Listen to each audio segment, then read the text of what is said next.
Kako izgleda kada se različite generacije žena okupe i razgovaraju o Eleni Ferrante?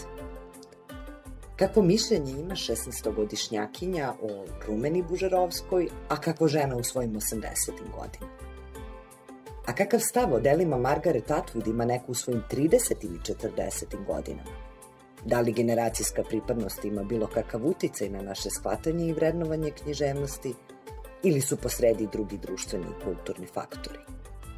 Ovim pitanjima bavile su se pobunjene čitateljke u svom intergeneracijskom čitalačkom klubu koji je okupio pasionirane čitateljke iz celog ex-ju regiona. A sada vam u formi podcasta donosimo polifona i intergeneracijska čitanja Sally Rooney, Margaret Atwood, Elene Ferrante, Rumene Bužarovske i Daše Drndić. Dobrodošli u naš podcast Pobunjeno čitam za sve od 15 do 115. Delovi razgovora sadrže spojlere. Ukoliko ih ne volite, budite spremne da premotate delove podcasta, a ukoliko ste među onima koje spojleri inspirišu za čitanje, opustite se i prepustite razgovor.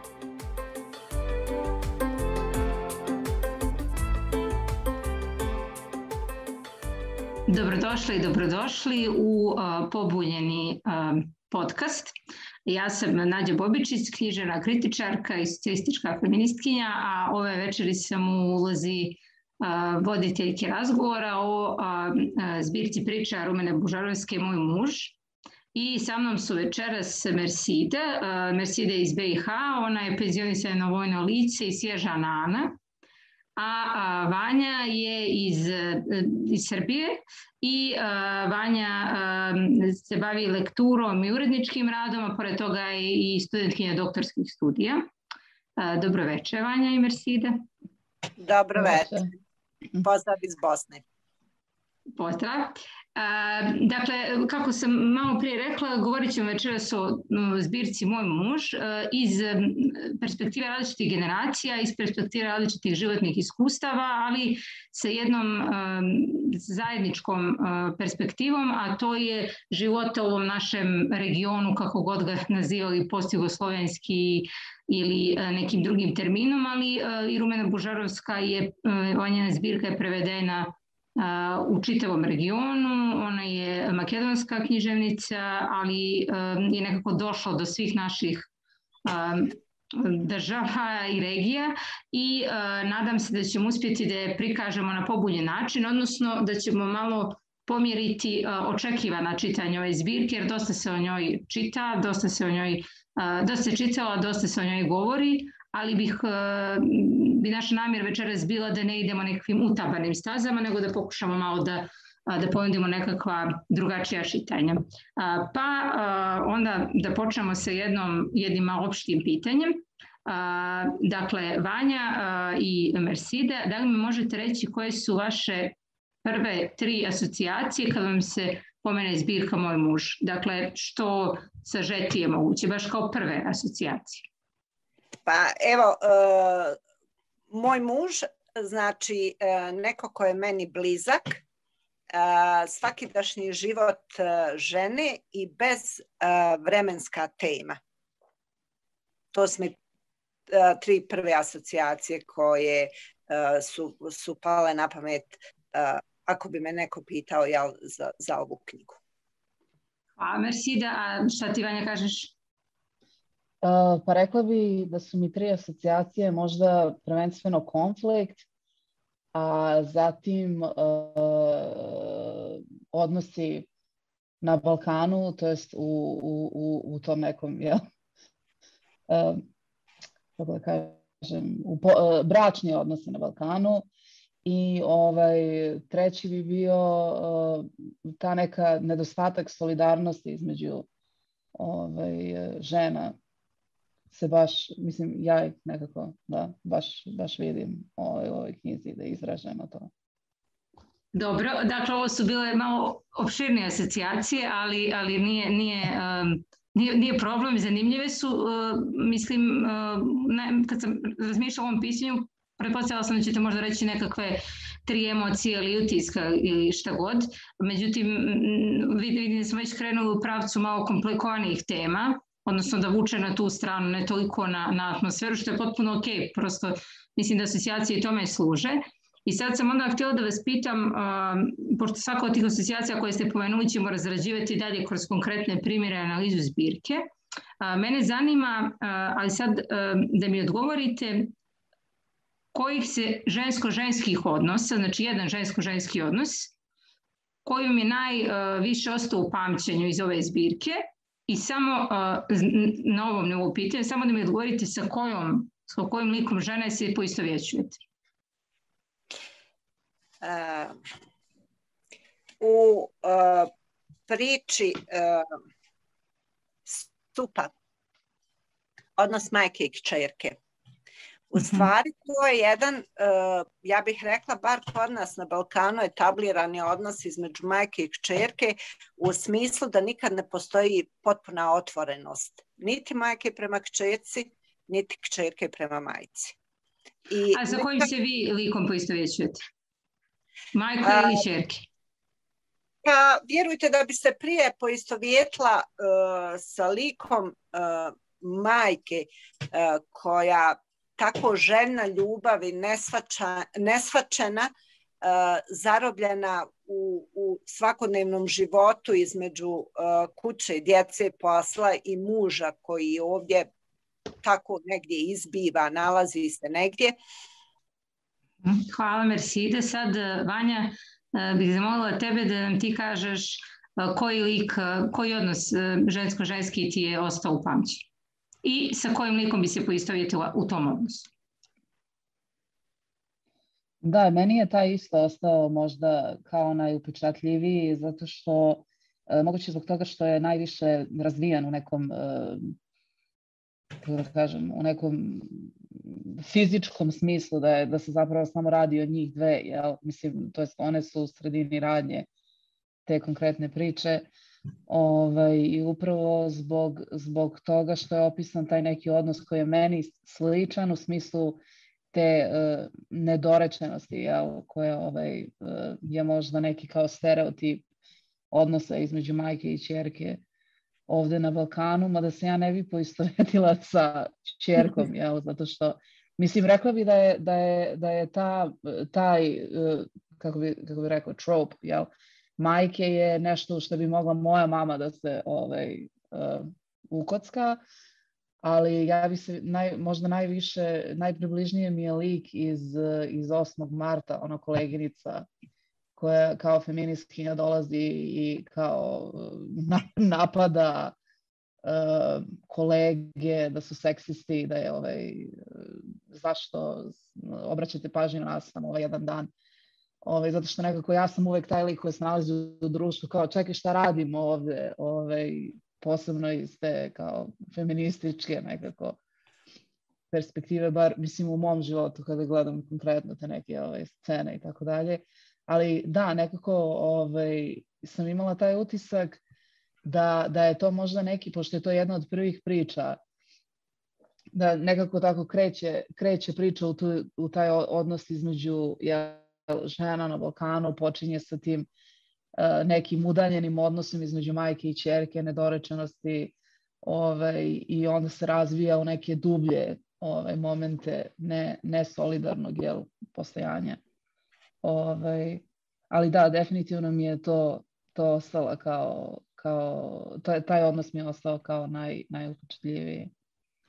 Zanimljivo mi je to zato što ovo moje pitanje imalo jedan obrt, a obrt se tiče od toga da objasnite sad, da uzmete drugu perspektivu. Dakle, Merside, vi ste rekli da biste se možda prepoznali u majci, ali sad me zanima da vidimo kako objašnjate perspektivu ćerke, kako bismo mogli da empatišemo sa ćerkom. Mislim, možeš li ti, Vanja, da odgovoriš, si ti isto govorila da ti ova priča ostala u pamćenju, ali dakle, kako da shvatimo sad tu ćerku u tom komplikovanom odnosu? Mene to provocira kad čitam tu priču. Šta vi mislite?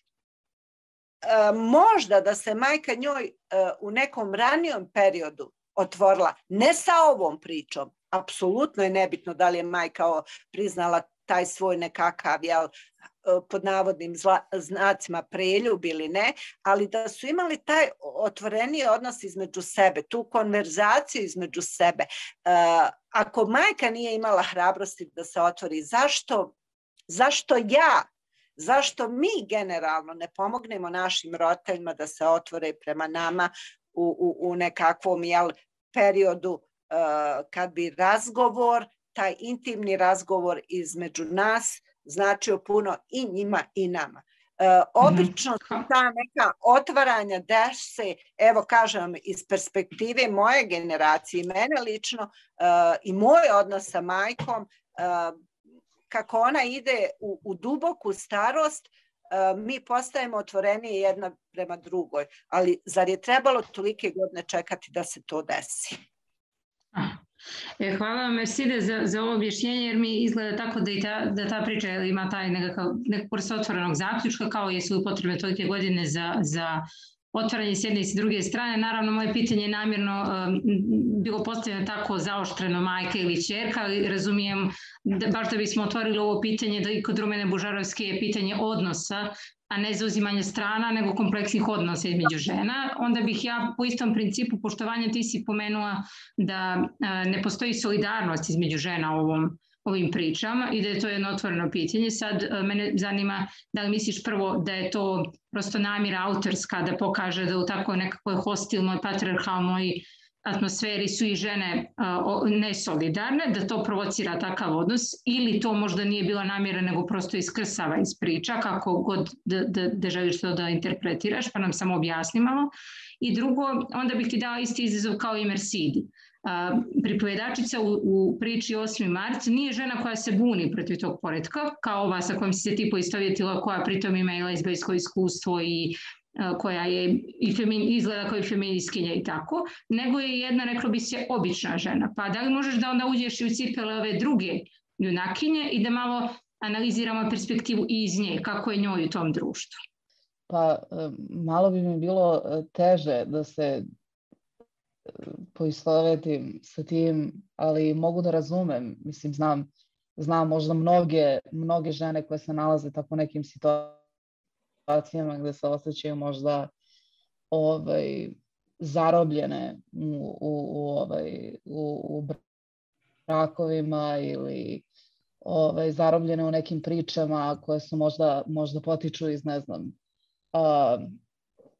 rane mladosti koje su ih, ne da kažem naterali, ali proizveli to da se nađu u nekim određenim bračnim situacijama, jer ta junakinja se nalazi u nekom možda prelaznom periodu ili gde pokušava možda da dođe do nekog novog iskustva, ili možda da preispita neke svoje trenutne životne situacije ili da preispita to što je ova njena mentorka govori kao svakoj ženi treba ljubavnik ili šta god. Mislim, to je jako komplikovano pitanje. Naći se u tom momentu da razmišljaš, čekaj, šta ja radim u ovom braku ili da li bi moj život bio bolji na neki način da stvarno imam ljubavnika ili da sam žena koja ima ljubavnike ili tako dalje. Tako da mogu da razumem tu perspektivu, posebno na Balkanu gde je, mislim, to se vidi i u ostalim delovima knjige, da je ta brak kao institucija je ultra jaka stvar i vodi mnoge naše živote na nesvesnom, svesnom ili kakvom god nivou i na raspad braka ili tako dalje, se gleda kao na nešto što je mnogo gore nego imati ljubavnika, jel? Tako da iz te perspektive mogu da je razumem i znam ljude koji su se našli u toj situaciji, čak mlađe žene, znači ne samo žena koja, pretpostavljam da je ona negde u srednjim godinama, ta žena koja je junakinja te priče. Da, ali tako znam takođe i mlađe žene koje se nalaze u potpuno identičnoj situaciji, tako da mislim da se ta stvar možda nije promenila za našu generaciju, koja bar ljude koje ja znam, svi se nalaze u tako nekim situacijama, brak, deca, i vrlo, kako da kažem, strogo konstruisane ideje o tome kako treba da izgleda život. Ali reci mi samo još, izvini što te prekidam, reci mi samo u SUPI smo imali jedan interpersonalni odnos majke i ćerke, a u 8. martu, počeo od naslova, 8. mart je dan žena, tako simbolično, a imamo i zajednice, poslovne i lične zajednice, znači nije više samo taj porodični odnos, već se umnožavaju odnosi. Pa mi je to isto zanimljivo, to je jedno, tom pričom se zatvara, u stvari zbirka, ali tako. Pa da li imaš nešto o toj perspektivi pojedinka u grupi žena i šta ti priča otvara u toj Pa to je nekako, mislim, možda je tu sabrala, sad kada to kažeš, možda je to bila namera da se tu nekako sabere sve to, kako izgledaju svi ti utisci u trenutku kada se prave neke odluke, jel? Znači ima ta neka feministkinja koja odlazi sa stola, onda imaju koleginice koje komentarišu fizički izgled njen, kako izgleda na poslu, čak ja mislim junakinja priča o tome isto, pa onda ti neki to potpuno neprofesionalni odnosi na poslu, pa prelaženje nekih raznih granica. Mislim, vidi se stalno, mislim, u toj priči se baš vidi onako kako na Balkanu svi volimo to da gazimo jedan drugome granice, jel? Tako da mislim da je to, ali pitala si me apropo solidarnosti žene, mislim da se tu takođe vidi ovde i mislim da je to bila njena namera da se ne da se ukaže na to da nas patrijarhat tera, nego da mi učestvujemo u tome, jel? Znači učestvujemo u održavanju tih nekih patrijarhalnih uloga. Naprimer, ne sjećam se sad kako se zove ta priča, ali mislim da je Preljubnik ili ne. Ono kada ima ljubavnicu i junakinja ga nalazi sa ljubavnicom i mama joj kaže kao ne, ti moraš da ostaneš u braku i tako dalje. To je neki onako najplastičniji primjer, ali mislim da se takvi primjeri nalaze kroz knjigu. Baš da se pokaže taj moment našeg učestvovanja u svemu tome i da.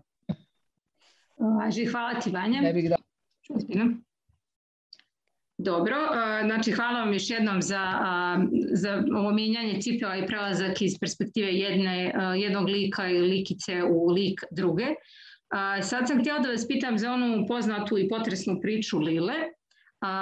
Naime, sljedeću stvar sam htjela da vas pitam, pošto ste mnogo puta u toku ovog podcasta pomenuli tu riječ balkanski mentalitet, mislim da to ima veze i sa prosto načinom na koji su priče napisane i sa tim nekakvim pod navodnicima koloritom koji prepoznamo ovim pričama.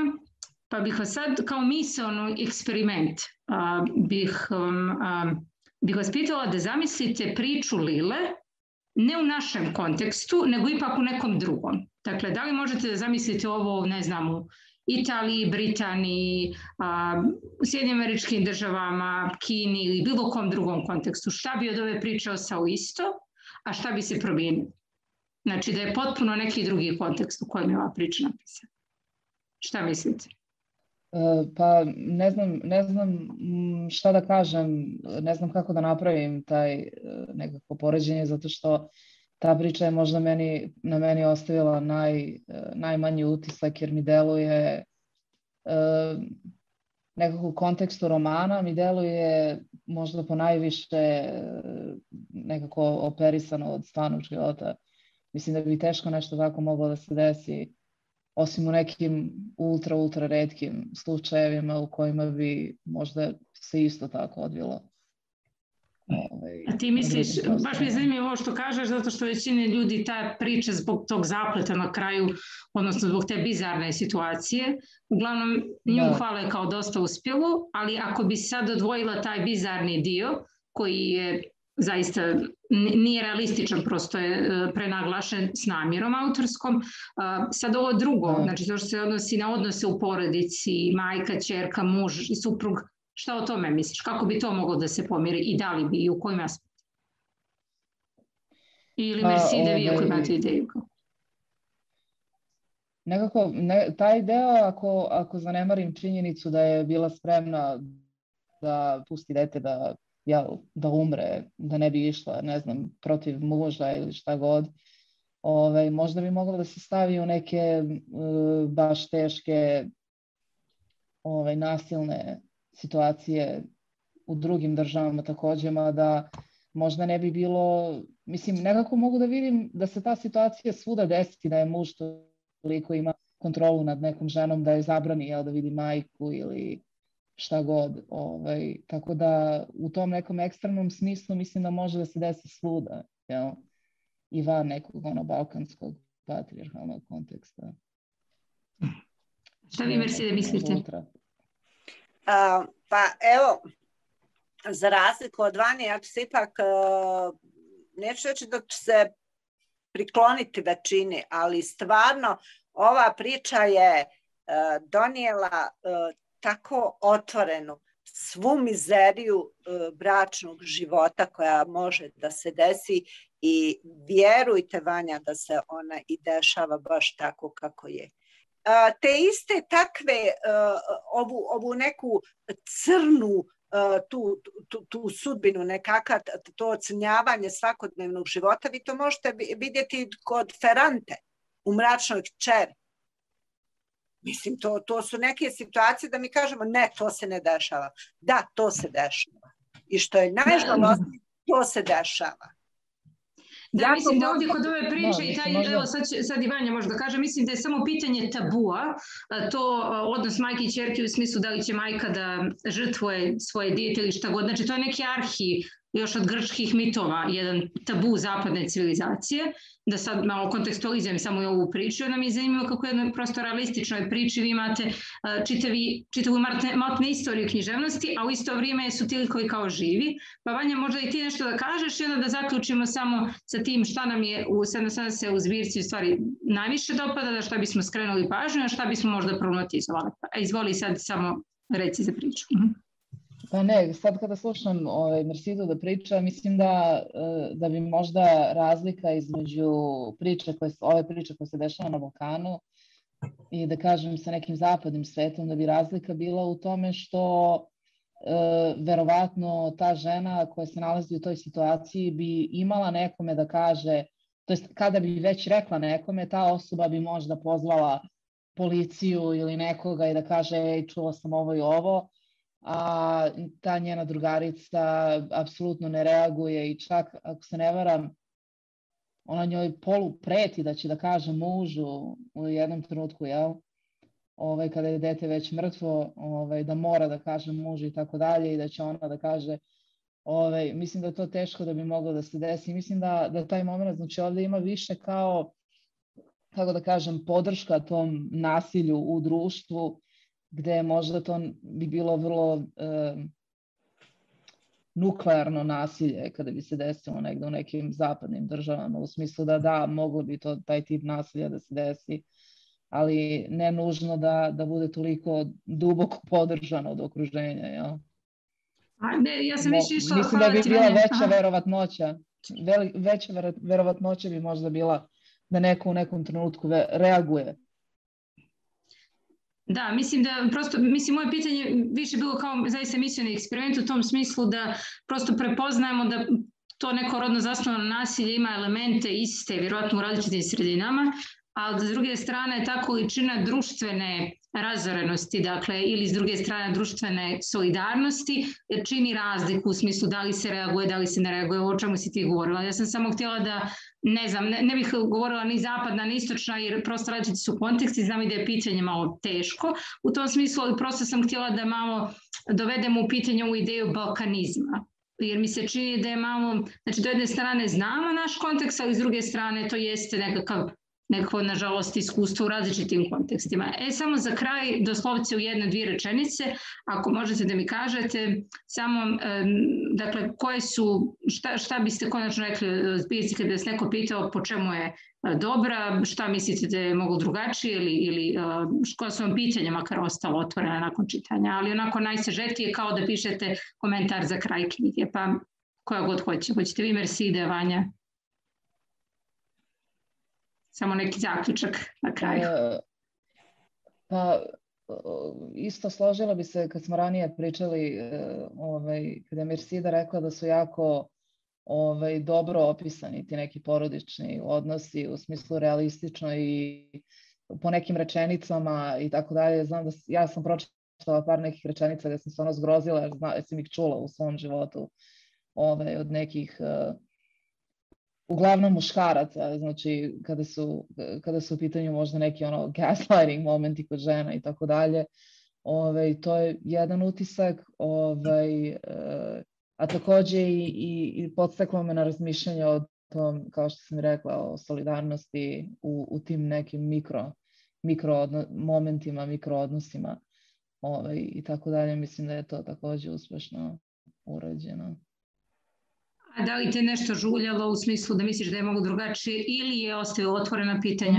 Pa, mislim, žuljalo me u prvom čitanju, me žuljalo to što smo i razgovarali na klubu, a i sad malo pre da taj moment da je taj muž je vrlo specifičan muž, ta žena je vrlo specifična, nekako govori se o vrlo određenom braku i tipu iskustva. Možda bi bilo zanimljivije da je ubačen splash nečega drugačijeg, da vidimo kontrast, u nekim trenucima je baš onako previše i jednostrano, ali možda je zato i toliko uspešno i upečatljivo. Znači, to je jedna od knjiga koja ja neću zaboraviti. Možda taj nedostatak balansa prouzrokuje to da se možeš i kasnije setiti tog iskustva čitanja, jel? Aha, kondenzovano. Mersida, šta vi mislite? Moj cjelokupan doživljaj ove knjige, znači ja bi joj dala jedan jako veliki plus, jer za mene jako velika hrabrost na ovakav način ogoliti brak i bračne odnose ili ogoliti familiju i familijarne odnose. Vrlo životna knjiga, knjiga koja će sigurno zadržati pažnju bilo koga, ili žene ili muškarca da je čita. I jako mi je drago da je mlada osoba smogla snage da ovako nešto napiše i da ogoli da ogoli te odnose koje vladaju među najbližim, evo konkretno između supruga i između supružnika. Preporučila bi je toplo svima i što prije ću nastojati da još neku knjigu od ove autorce pročitam, jer me interesuje kako piše i o nekim drugim momentima koji nisu vezani samo za brak i bračne odnose. Hvala puno Mersida, hvala i Vanja. Hvala svim slušalcima i slušateljkama što ste pratili podcast. Nastavite da nas pratite i dalje.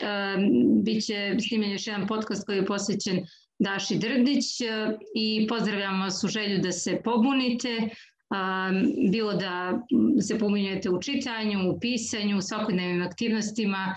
Definitivno pobunite se protiv patrijarhalnog sistema. Pozdrav Vanja, pozdrav Mersida. Ko su pobunjene čitateljke i zašto su se pobunile? Pobunjene čitateljke su kolektiv mladih književnih kritičarki iz zemalja nastalih na tlu Jugoslavije. Kritički čitamo, analiziramo i pretresamo ovdašnju i prevedenu književnu produkciju iz feminističkih i srodnih angažovanih perspektiva, poput kvir, marksističke, antikolonijalne i ekokritičke. Pobunjujemo se protiv nekritičkih slavljenja autoriteta na književnoj sceni i protiv svođenja književne kritike na marketinški alat. Pobunjujemo se protiv ustaljenih pristupa na književnim scenama jer u njima prepoznajemo mehanizme isključivanja.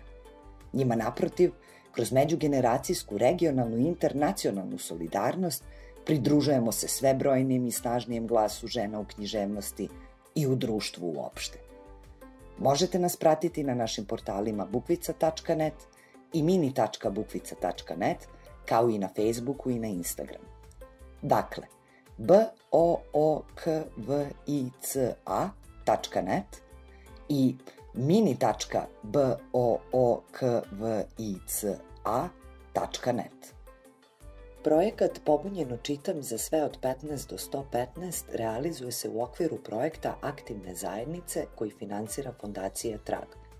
U okviru projekta Pobunjene čitateljke su realizovale regionalni čitalački klub u kom su učestvovale žene svih generacija, a sa učesnicama kluba snimljen je književni podcast Pobunjeno čitam za sve od 15 do 115.